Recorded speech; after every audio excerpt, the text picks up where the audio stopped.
आप सभी को सकट चौथ की हार्दिक शुभकामनाएं। आज सकट चौथ के दिन जो भी भक्त सच्चे मन से विघ्नहर्ता भगवान गणेश की पूजा करके व्रत रखता है और व्रत की कथाएं सुनता है, विघ्नहर्ता भगवान गणेश उनके सभी संकट दूर करते हैं। आज आप सुनने वाले हैं सकट चौथ के दिन सुनी जाने वाली कुछ पौराणिक मुख्य कथाएं। अगर आपको आज की ये कथाएं पसंद आए तो प्लीज वीडियो को लाइक जरूर कीजिएगा। पौराणिक कथा के अनुसार एक बार माता पार्वती स्नान करने के लिए जा रही थी। तब उन्होंने अपने शरीर के उपटन से एक मूर्ति का निर्माण किया जिसमें उन्होंने प्राण प्रतिष्ठा की और वह एक बालक के रूप में जी उठा। माता पार्वती ने उसका नाम रख दिया गणेश। तब उन्होंने अपने पुत्र गणेश को आदेश दिया कि पुत्र, जब तक मैं स्नान करके वापस ना लौटूं तब तक किसी को भी अंदर मत आने देना। गणेश जी अपनी माँ की आज्ञा का पालन करते हुए दरवाजे के बाहर ही खड़े होकर पहरा देने लगे। ठीक उसी समय भगवान शिव माँ पार्वती से मिलने पहुंचे, लेकिन गणेश जी तो माँ की आज्ञा का पालन कर रहे थे और माँ के सच्चे भक्त थे। उन्होंने शिव जी को अंदर जाने से रोक दिया। पहले तो भगवान शिव ने उस बालक को प्यार से समझाया, लेकिन जब वो नहीं माना तब भगवान शिव ने क्रोधित होकर त्रिशूल से बालक गणेश की गर्दन धड़ से अलग कर दी। इधर पार्वती जी ने बाहर से आ रही आवाजें सुनी तो भागती हुई स्नानागार से बाहर आई। बाहर आकर देखा उनके पुत्र गणेश की तो गर्दन कटी हुई है। ये देखकर वो घबरा गई और विलाप करने लगी। तब भगवान शिव को उन्होंने बताया कि ये उनका अपना पुत्र है। भगवान को जब पता चला तो उन्हें बहुत पश्चाताप हुआ। माता पार्वती भगवान शिव से अपने बेटे के प्राण वापस लाने की विनती करने लगी। तब भगवान शिव ने माता पार्वती की बात मानते हुए बालक गणेश को जीवन दान तो दे दिया, लेकिन गणेश जी की गर्दन की जगह एक हाथी के बच्चे का सिर लगाना पड़ा। उसी दिन से सभी महिलाएं अपने बच्चों की रक्षा के लिए गणेश चतुर्थी का व्रत रखती हैं और उसी दिन के बाद से भगवान गणेश का नाम गजानन भी पड़ गया।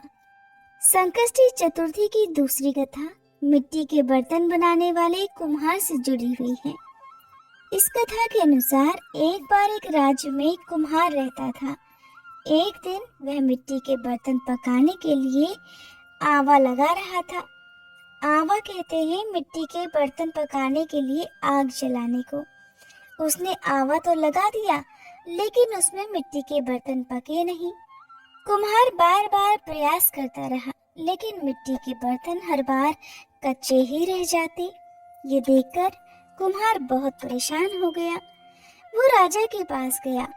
तब राजा ने राजपुरोहित को बुलाकर कोई उपाय सुझाने के लिए कहा। थोड़ी देर तक सोचने के बाद राजपुरोहित ने कहा कि महाराज, यदि हर दिन गांव के एक एक घर से एक एक बच्चे की बलि दी जाए तो रोज आवा पकने लगेगा। राजा ने आज्ञा दे दी कि पूरे नगर से हर दिन एक बच्चे की बलि दी जाएगी। कई दिनों तक ऐसा ही चलता रहा। हर घर से एक बच्चे की बलि दी जाती रही और फिर एक बुढ़िया के घर की बारी आई, लेकिन उसके बुढ़ापे का एकमात्र सहारा उसका अकेला बेटा। अगर बलि चढ़ जाएगा तो फिर बुढ़िया का क्या होगा? ये सोच सोचकर बेचारी बुढ़िया बहुत परेशान हो गई। उसने सकट की सुपारी और धूप अपने बेटे को दी और कहा, जा बेटा, सकटा माता तुम्हारी रक्षा करेंगी। और वह खुद सकटा माता का ध्यान करने लगी। उनसे अपने बेटे की सलामती की कामना करने लगी। उधर अगली सुबह जब कुमार ने उठकर देखा कि आवा भी पक गया और वो बालक भी पूरी तरह से सुरक्षित है, ये सब देखकर कुम्हार हैरान रह गया। उसने बालक से पूछा कि ऐसा कैसे हो गया। तब बालक बताने लगा कि उसकी माँ हर बार नियम से सकट चौथ और महीने में पड़ने वाली चतुर्थी का व्रत किया करती हैं। सकटा माता की कृपा से इसी कारण वो जीवित बच गया है। और फिर सक्रा माता की कृपा से नगर के वो अन्य सभी बालक जिनकी बलि दी गई थी, वो सभी भी दोबारा जी उठे। पौराणिक मान्यताओं के अनुसार उसी दिन से, खासकर सकट चौथ के दिन, माएं अपने बेटों की लंबी उम्र की कामना से भगवान गणेश की पूजा और व्रत करती हैं। अब सुनिए सकट चौथ के दिन खास तौर पर सुनी जाने वाली देवरानी और जेठानी की कथा। सकट चौथ की पौराणिक कथा के अनुसार एक बार एक शहर में देवरानी और जेठानी रहा करती थी। जेठानी अमीर थी और देवरानी बहुत गरीब थी। देवरानी गणेश जी की बड़ी भक्त थी। देवरानी का पति जंगल से लकड़ियां काट कर लाता, उन्हें शहर में जाकर बेचता था। इस प्रकार उनका जीवन चल रहा था। देवरानी का पति अक्सर बीमार रहता था। तब देवरानी जेठानी के घर का सारा काम करती और बदले में जेठानी बचा हुआ खाना, पुराने कपड़े आदि उसको दे देती थी। इसी से किसी तरह देवरानी का परिवार चल रहा था। माघ के महीने में देवरानी ने तिल चौथ का व्रत किया। 5 आने का तिल और गुड़ लाकर तिलकूट बनाया। पूजा करके तिल चौथ की कथा सुनी और फिर तिलकुट्टा छीके में रख दिया। क्योंकि सकट चौथ का व्रत बिना चंद्र देवता को अर्घ दिए अधूरा माना जाता है, तो देवरानी सोचने लगी कि चंद्रमा उदय होने पर पहले तिलकुट और उसके बाद ही वो कुछ और खाएगी। कथा सुनकर वो जेठानी के यहाँ चली गई। खाना बनाकर जेठानी के बच्चों से उसने खाना खाने के लिए कहा। तब बच्चे कहने लगे कि माँ ने व्रत किया है और माँ भूखी है। जब माँ खाना खाएगी तब हम भी खा लेंगे। जेठानी को खाना खाने के लिए कहा तो जेठ जी कहने लगे, मैं अकेला नहीं खाऊंगा। जब चांद निकलेगा तभी सब खाएंगे, तब मैं भी खा लूंगा। जेठानी ने उससे कहा कि आज तो किसी ने भी अभी तक खाना नहीं खाया, तो मैं तुम्हें कैसे दे दूं? तुम सुबह सवेरे आकर बचा हुआ खाना ले जाना। क्योंकि हर दिन तो जेठानी रात का बचा हुआ खाना या सुबह का बचा हुआ खाना अपनी देवरानी को दे दिया करती थी। अब देवरानी के घर पर उसका पति और बच्चे बेचारे सब आस लगाए हुए बैठे थे कि आज तो त्योहार है, इसलिए कुछ आज पकवान आदि खाने को मिलेगा। देवरानी बिना खाने के जब अपने घर लौटी और बच्चों को पता चला कि आज तो पकवान की रोटी भी खाने को नहीं मिलेगी, तो सारे बच्चे उदास हो गए, भूख के मारे रोने लगे। उसके पति को भी बहुत गुस्सा आया। उसका पति गुस्से में कहने लगा, सारा दिन काम करके भी तुम 2 रोटी नहीं ला सकती, तो काम ही क्यों करती हो?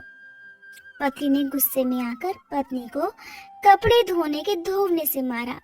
धोवना हाथ से छूट गया तो पाटे से मारा। अब वो बेचारी देवरानी गणेश जी को याद करती हुई रोते रोते पानी पीकर ही सो गई। उस दिन गणेश जी देवरानी के सपने में आए और कहने लगे, धोबने मारी पाटी मारी, सो रही है या जाग रही है? देवरानी कहने लगी, कुछ सो रही हूँ, कुछ जाग रही हूँ। तब गणेश जी फिर से बोले, भूख लगी है, कुछ खाने को दे। देवरानी कहने लगी, क्या दूं? मेरे घर में तो अन्न का एक दाना भी नहीं है। जेठानी बेचारी बचा खुचा खाना देती थी, आज वो भी नहीं मिला। पूजा का बचा हुआ तिलकुट्टा छीके में पड़ा है, वही खा लो। तिलकुट्टा खाने के बाद गणेश जी फिर से कहने लगे, धोवने मारी पाटे मारी, निमटाई लगी है, कहाँ निमटे? वो बोली, ये पड़ा घर, जहाँ इच्छा हो वहाँ निमट लो। फिर गणेश जी बच्चे की तरह कहने लगे, अब हाथ कहाँ पोंछूं? नींद में मगन देवरानी को अब बहुत गुस्सा आया। सोचने लगी कि कब से तंग किए जा रहे हैं। गुस्से से कहने लगी, मेरे सिर पर पोंछो, और कहाँ पोंछोगे? इतना सब होने के बाद देवरानी के घर तो चमत्कार हो उठा। देवरानी जब सुबह उठी तो देखकर हैरान रह गई कि उसका पूरा घर हीरे मोती से जगमगा रहा है। सिर पर जहाँ विनायक जी पोछनी करके गए थे, वहाँ तो हीरे के टीके और बिंदी जगमगा रहे थे। उस दिन देवरानी अपनी जेठानी के यहाँ काम करने के लिए नहीं गई। बड़ी देर तक देवरानी की राह देखने के बाद जिठानी ने अपने बच्चों को देवरानी को बुलाने के लिए भेजा। जिठानी सोच रही थी कि शायद मैंने कल अपनी देवरानी को खाना नहीं दिया, हो सकता है इसलिए मेरी देवरानी बुरा मान गई है, इसीलिए आज नहीं आई। बच्चे बुलाने गए तो कहने लगे, चाची चलो, माँ ने बुलाया है, सारा काम पड़ा हुआ है। देवरानी कहने लगी, अब उसकी जरूरत नहीं है, मेरे घर में अब सब कुछ है, गणेश भगवान ने मुझ पर बड़ी कृपा की है। बच्चे घर गए, घर जाकर अपनी माँ को बताया कि माँ, चाची का घर तो पूरा घर मोतियों से जगमगा रहा है, अब उनका घर पहले की तरह टूटा फूटा नहीं रहा। जिठानी ने ये सुना तो उसे विश्वास नहीं हुआ, सोचने लगी बच्चे हैं, मजाक कर रहे होंगे। फिर भी दौड़ी दौड़ी अपनी देवरानी के घर आई और जो कुछ उसने देखा उसकी आंखें खुली की खुली रह गई। देवरानी से पूछने लगी, अरे ये सब कैसे हुआ? तब देवरानी तो बड़ी सीधी सादी थी, बहुत भोली थी। उसने उसके साथ जो कुछ हुआ सब कुछ अपनी जिठानी से कह डाला। जिठानी बड़ी चालाक थी। घर लौटकर जिठानी ने अपने पति से कहा कि आप मुझे धोबने और पाटे से मारो। उसका पति कहने लगा, अरे भलमानस, मैंने तो तुम्हारे ऊपर कभी हाथ तक नहीं उठाया, मैं भला तुम्हें धोबने और पाटे से कैसे मार सकता हूँ? लेकिन जिठानी मानी नहीं और वो जिद करने लगी कि मुझे पीटो। मजबूरन उसके पति को उसे मारना ही पड़ा। अब उसने ढेर सारा घी डालकर चूरमा बनाया और छींके में रखकर सो गई। रात को चौथ विनायक जी सपने में आए और कहने लगे, भूख लगी है, क्या खाऊं? जिठानी कहने लगी, हे गणेश जी महाराज, मेरी देवरानी के यहाँ तो आपने सूखा तिलकुट्टा खाया था, मैंने तो ढेर सारा घी डालकर चूरमा बनाकर आपके लिए छींके में रख दिया है, फल और मेवे भी साथ में रखे हैं, हे गणपति जो चाहे वो खा लीजिए। सारा चूरमा खाने के बाद गणपति जी कहने लगे, अब निपटे कहाँ?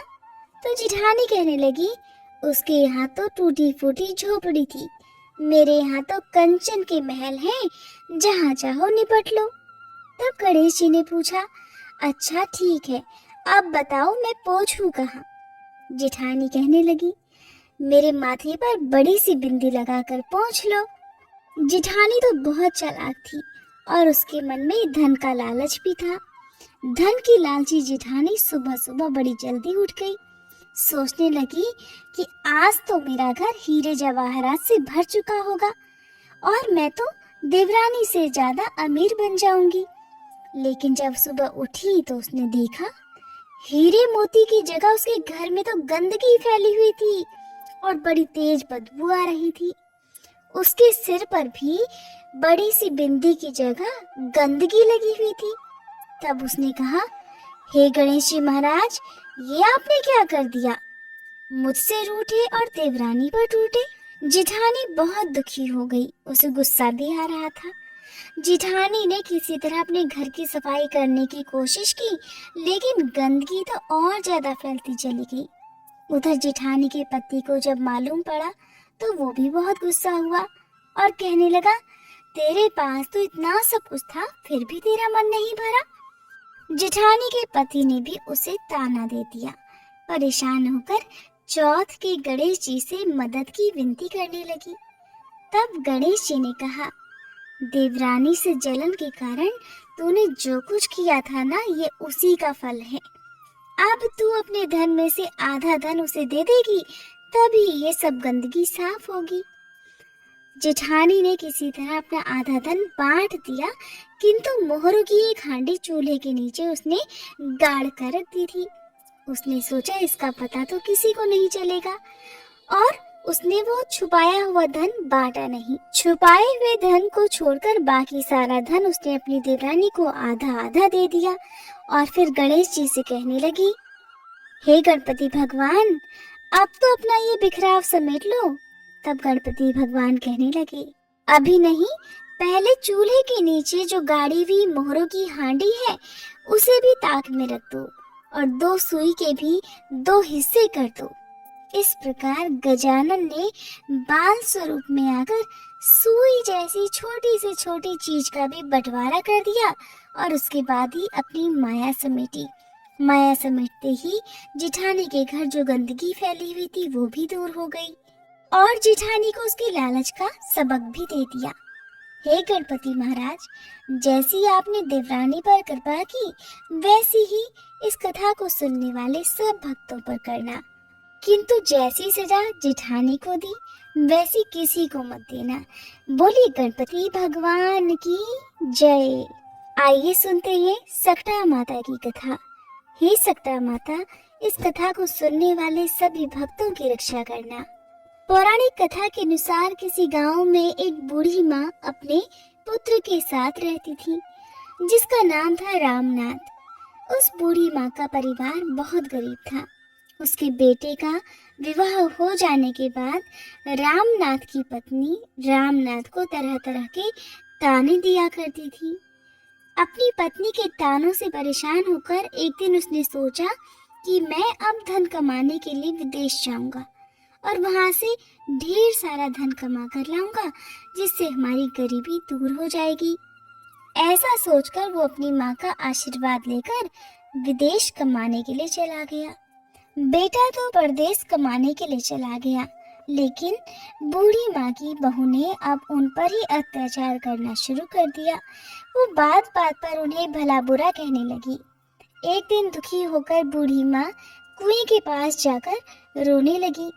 इस प्रकार वो कई दिनों तक कुएं के पास जा जाकर रोती रहती थी। एक दिन उस कुएं में से एक माता निकली और बूढ़ी माँ से कहने लगी कि हे माई, तुम यहाँ पर क्यों रो रही हो? क्या तुम्हें कोई कष्ट है? कोई कष्ट है तो मुझे बताओ, मैं तुम्हारे कष्ट को दूर करने का प्रयास करूंगी। कई बार कहने के बाद भी बूढ़ी माँ ने उस माँ को कुछ नहीं बताया जो कुएं से निकली थी। बार बार पूछने पर बूढ़ी माँ कहने लगी, तुम मुझसे बार बार ये क्यों पूछ रही हो? अगर मैं तुम्हें अपना दुख बता दूं तो क्या तुम मेरे सारे दुखों को दूर कर दोगी? दरअसल वह माता और कोई नहीं, स्वयं सकटा माता थी, जो बूढ़ी माँ का दुख दूर करने के लिए ही वहाँ प्रकट हुई थी। तब सकटा माता उनसे कहने लगी कि तुम मुझे अपना दुख बताओ, मैं तुम्हारे दुखों को अवश्य दूर कर दूंगी। तब बूढ़ी माँ कहने लगी, मेरा एक ही बेटा था, वो धन कमाने के लिए परदेश चला गया है और उसके जाने के बाद यहाँ मुझे मेरी बहू खूब ताने मारती है। मेरा ध्यान रखने के बजाय मुझे खूब सताती है, जिससे परेशान होकर मैं रोज यहाँ कुएं के पास आकर रोकर अपना दुख दूर कर लेती हूँ। मेरा मन भी हल्का हो जाता है। तब सकटा माता उन बूढ़ी माँ से कहने लगी कि यहाँ पास के जंगल में ही सकटा माता का मंदिर है, तुम उनकी पूजा करो, उन्हें अपना दुख बताओ, उनसे प्रार्थना करो कि वो तुम्हारे संकटों को दूर कर दें। जो भी सकटा माता की पूजा करता है और व्रत रखता है, वो उनके सभी संकटों को दूर कर देती है। सकटा माता बहुत ही दयालु है, वो निर्धन व्यक्तियों को धनवान बनाती है, निसंतान लोगों को संतान देती हैं। वो तुम्हारे संकटों को भी अवश्य दूर करेंगी। ये बात सुनकर बूढ़ी माँ ने सोचा कि अब तो मैं सकटा माता की पूजा और व्रत अवश्य करूंगी। कुछ ही दिनों के बाद माघ मास के कृष्ण पक्ष की चतुर्थी तिथि को बूढ़ी माँ ने सकटा माता का व्रत रखा। सकटा माता का व्रत रखने से सकटा माता प्रसन्न हुई और प्रकट होकर उन्होंने बुढ़िया से कहा कि तुम्हें किस प्रकार का दुख है, मैं तुम्हारे सभी दुखों को अवश्य दूर करूंगी। तब बूढ़ी माई ने सकटा माता को अपनी पूरी कहानी, अपना पूरा दुख बता दिया। कहने लगी कि मेरा बेटा परदेश में कमाने के लिए चला गया है, मेरी बहू मुझे बहुत परेशान करती है, मैं इसी कारण दुखी हूँ और हर दिन रोया करती हूँ। अगर आप मेरा दुख दूर कर सकती हैं तो बस मेरा बेटा परदेश से कमाकर वापस आ जाए और मेरी बहू भी मुझ पर अत्याचार करना बंद कर दे, तो मेरे जीवन से सारे दुख दूर हो जाएंगे। तब सकटा माता ने उस बूढ़ी माँ से कहा कि आप घर वापस जाओ और मेरी पूजा करो, तुम्हारा लड़का सकुशल घर वापस आ जाएगा। मेरी पूजा करना और सुहागन स्त्रियों को अपने घर पर भोजन कराने के लिए बुलाना। जब तुम ऐसा करोगी तब तुम्हारा पुत्र अवश्य तुम्हारे घर वापस लौट आएगा और तुम्हारी बहू को भी सद्बुद्धि मिल जाएगी। सकटा माता के कहे अनुसार उस बूढ़ी माई ने व्रत किया और सुहागिनों को भोजन कराने की तैयारी में लग गई। बूढ़ी माई जब सुहागिनों को भोजन कराने के लिए लड्डू बना रही थी तब 7 लड्डू की जगह 8 लड्डू बन गए। तब बूढ़ी माई को ये बात सताने लगी कि ऐसा कैसे हो गया, मुझसे गिनती गिनने में गलती क्यों हो गई है। उसी समय संकटा माता उस बुढ़िया के पास आई और बुढ़िया से कहने लगी, तुम परेशान क्यों हो? आज तुम्हारे घर पर इतना बड़ा उत्सव है और तुम दुखी दिखाई दे रही हो। तब बुढ़िया कहने लगी, मैंने तो सुहागिन महिलाओं के लिए लड्डू बनाकर रखे थे और मैंने गिनकर लड्डू बनाए थे, फिर भी वो 7 की जगह 8 लड्डू बन गए हैं, इसी कारण मैं परेशान हूँ। तब संकटा माता कहने लगी, क्या तुमने किसी बुढ़िया को भी आमंत्रित किया है? तब वो बुढ़िया कहने लगी, नहीं, मैंने तो किसी भी बुढ़िया को आमंत्रित नहीं किया, परंतु आप कौन हो? संकटा माता ने कहा, मैं वही बुढ़िया हूँ, मुझे भी भोजन कराओ। और उस बुढ़िया ने संकटा माता को फिर भोजन करने के लिए आमंत्रित कर दिया।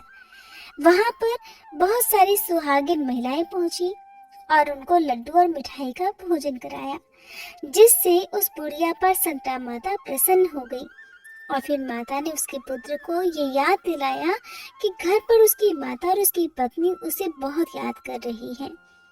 तब वह लड़का अपनी माता और अपनी पत्नी से मिलने के लिए गांव आने के लिए तैयार हो गया।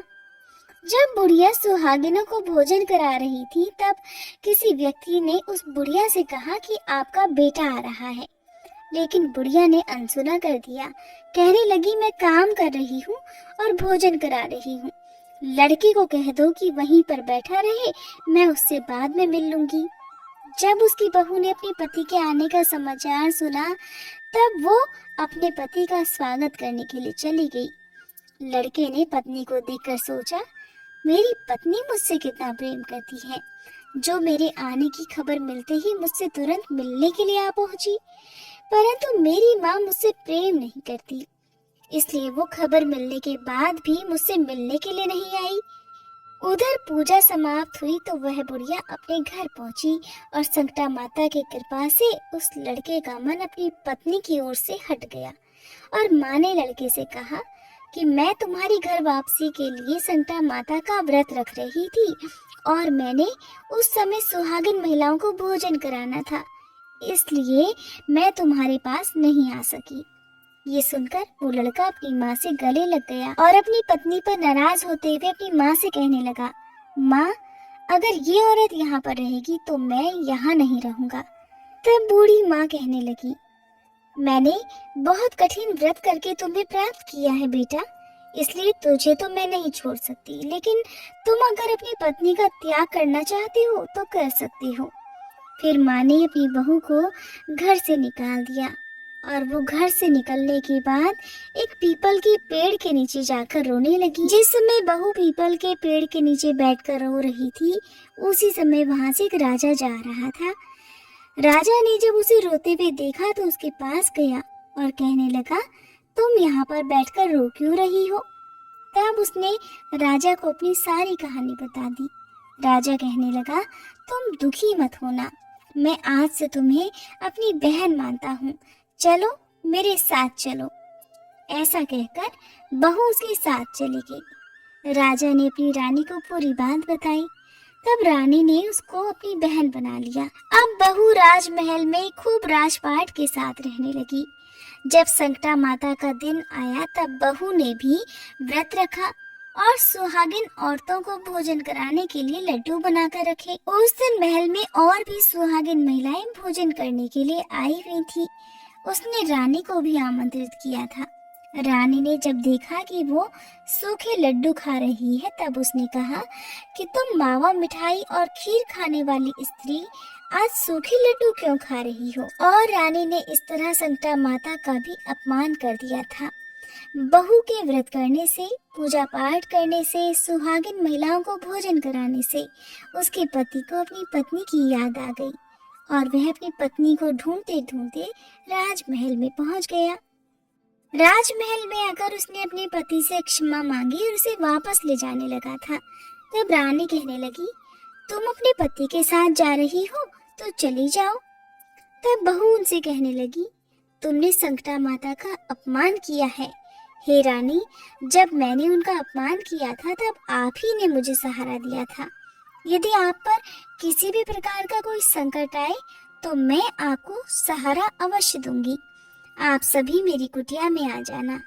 ऐसा कहकर बहू वहां से अपने पति के साथ चली गई। उधर बहू के महल से जाते ही उस महल में गरीबी छा गई। उन पर भारी संकट आ गया। तब रानी राजा से कहने लगी कि तुम कैसी बहन को घर पर लाए थे कि वो हमें कष्टों में छोड़कर चली गई है। तब रानी ने राजा को बताया कि जब तुम्हारी बहन जा रही थी उसने कहा था कि यदि तुम पर कोई भी संकट आए तो मेरे यहाँ आ जाना। अपना दुख दूर करने के लिए राजा और रानी दोनों उस बहू के घर पहुंच गए। बहू को जब सारी बात पता चली तो वो कहने लगी कि ये सब संकटा माता का अपमान करने के कारण हुआ है। यदि अब आप मेरी बात मानो तो संकटा माता का व्रत करो और सुहागिन महिलाओं को भोजन कराओ, जिससे तुम्हारे सारे दुख दूर हो जाएंगे। उनके कहे अनुसार राजा रानी ने फिर ऐसा करना प्रारंभ कर दिया। राजा और रानी दोनों मिलकर कई दिनों तक संकटा माता से माफी मांगते रहे। फिर एक दिन की बात है कि रात में रानी के सपने में संकटा माता एक बुढ़िया का रूप धारण करके आई और उससे कहने लगी कि तुम अपने राज्य में वापस चले जाओ और वहां पर संकटा माता की पूजा और व्रत करना। तुम्हारे सभी कष्ट दूर हो जाएंगे। उस बुढ़िया की बात को मानकर वह दोनों पति पत्नी अपने राज्य की ओर वापस आ गए। राज्य में जाकर वह संकटा माता का व्रत रखने लगी, सुहागिन महिलाओं को भोजन कराने लगी। तब संकटा माता ने उनको क्षमा कर दिया। वह दोबारा से संकटा माता की कृपा से धनवान हो गए थे। उनकी सारी धन संपत्ति भी वापस मिल चुकी थी। तभी से राजा और रानी संकटा माता का व्रत करने लगे थे। ऐसी है संकटा माता, अपने भक्तों के सभी दुख दूर करती है। बोलिए संकटा माता की जय। उम्मीद करती हूँ आज की ये वीडियो आपको पसंद आई होगी।